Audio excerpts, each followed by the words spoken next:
देखिए, पिछली कक्षा में ज्ञानात्मकता के बारे में हमने देखा। अब देखेंगे भावात्मकता के बारे में। ज्ञानात्मकता यदि बुद्धि से संबंध रखता है तो भावात्मकता मन पर संबंध रखता है, जिससे व्यवहार में परिवर्तन होता है। व्यवहार में परिवर्तन होने के लिए क्या चाहिए? अटैचमेंट चाहिए, अफेक्शन चाहिए। तो ब्लूम के अनुसार इसके 5 सीढ़ियां हैं। पहला है आग्रहण या प्राप्ति। आग्रहण माने जैसे वैसे तो हमने पिछली कक्षा में बाइक के बारे में कहा। छात्र के मन में बाइक के लिए इच्छा जगती है और बाइक प्राप्त कर लेता है।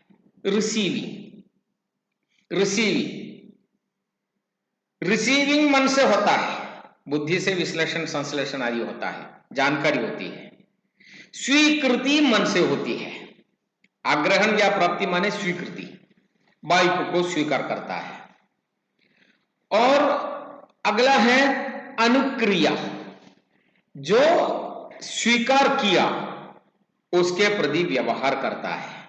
रेस्पोंडिंग, प्यार से व्यवहार करता है, घृणा से व्यवहार करता है, यह भय से व्यवहार करता है, भक्ति से व्यवहार करता है, बाइक के प्रति प्यार से व्यवहार करता है। यहां बाइक है उदाहरण इसलिए कह रहा हूं। यह अनुक्रिया है। अनुक्रिया के लिए रुचि अनिवार्य है। प्यार से व्यवहार करने के लिए रुचि अनिवार्य है। और अनुक्रिया के बाद अनुमूल्यांकन। अनुमूल्यांकन में क्या होता है? यह बाइक मेरे लिए कितना प्यारा है।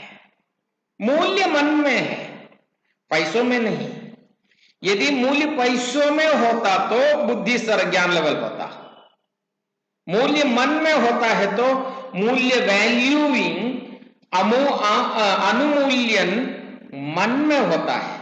यह बाइक मुझे कितना प्यारा होता है, बाइक के प्रति इंटीमेसी हो जाती है। और संगठन में यह भाव उत्पन्न होता है कि मेरा बाइक, मैं और मेरा बाइक दोनों एक संगठन है। और चारित्रीकरण माने बाइक के प्रति हमारा व्यवहार। हर दिन उसे साफ करता है, पानी से धोता है, पोंछता है, बिना किसी गड़बड़ी से उसका पालन करता है। हमारे चारित्रिक व्यवहार बन जाता है। हमारे चरित्र में, हमारे व्यवहार में, हमारे स्वभाव में परिवर्तन हो जाता है। यह केवल एक उदाहरण है। बाइक हमेशा एक उदाहरण के रूप में नहीं लेना चाहिए, बल्कि केवल एक उदाहरण बता रहा हूं। चारित्रिक परिवर्तन भावात्मक उद्देश्य का लक्ष्य है। अगला है क्रियात्मक उद्देश्य। क्रियात्मक उद्देश्य माने शारीरिक अधिक होता है। शारीरिक, यही बाइक को ले। पहले क्या होता है? प्रत्यक्षीकरण माने परसेप्शन, बाइक को देखता है। कर्मेंद्रियों द्वारा, ज्ञानेंद्रियों द्वारा कुछ करना क्रियात्मक उद्देश्य है। आंखों से प्रत्यक्षीकरण होता है या चर्म से प्रत्यक्षीकरण होता है। कैसे? बाइक को हम स्पर्श करके देखें, चर्मों से उसका प्रत्यक्षीकरण होता है। बाइक का की पीप पीप लगा ले तो कानों से उसका प्रत्यक्षीकरण होता है ना। ये बाइक का अपना गंध होता है, कितना अच्छा स्मेल है बाइक का। नाक से उसका प्रत्यक्षीकरण होता है। और स्थापना से क्या होता है? स्थापना से विषय वस्तु पर संपर्क रखता है। स्थापना के लिए रुचि चाहिए। ये जानबूझकर नहीं करता। बच्चा अनजाने में ही या छात्र अनजाने में ही बाइक के पास चला जाता है, बाइक को टच करता है, स्पर्श करता है। बाइक कौन सा अवयव बाइक का है वो जानने के लिए कोशिश करता है। यह सब स्थापना के हैं। उदाहरण के लिए देखिए, एक बच्चा जलते उदाहरण हमारी पुस्तक में है, एक जलती मोमबत्ती को देखकर देख लिया, प्रत्यक्षीकरण हो गया, और स्पर्श करने के लिए अपनी उंगली बढ़ाई और जलते ही पीछे उंगली खींची उसने, तो वो खींचना अकस्मात होता है, जानबूझकर नहीं होता, वो एक रिफ्लेक्स एक्शन है, उसे कहते हैं सेटिंग। तीसरा है निर्देशित अनुक्रिया, गाइडेड रिस्पॉन्स।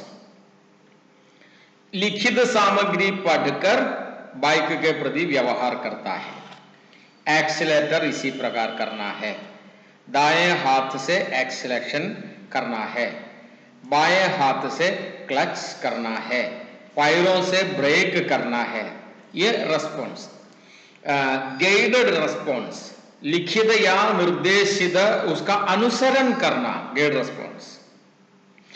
और चौथी है यांत्रिक कार्य प्रणाली, मैकेनिज्म। रिस्पॉन्स के बाद क्या होता है?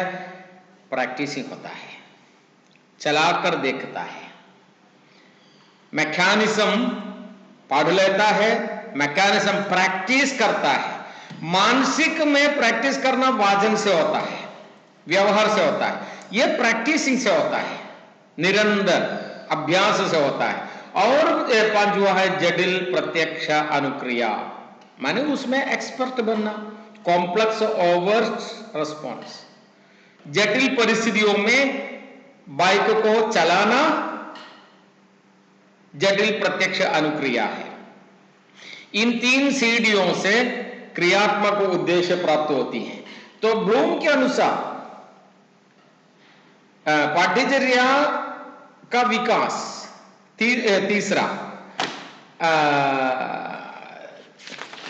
कौन सा है कि शिक्षा के उद्देश्यों का वर्गीकरण 3 स्तरों पर होता है। तीनों स्तरों पर होना चाहिए। बच्चे के सर्वांगीण विकास के लिए, complete development of the student, उसके लिए कॉग्निटिव डेवलपमेंट चाहिए, अफेक्टिव डेवलपमेंट भी चाहिए और साइकोमोटर डेवलपमेंट भी अनिवार्य है। और चौथी बिंदु है विषय वस्तु का चयन। उसके बारे में हम अगली कक्षा में देखेंगे। तब तक नमस्कार।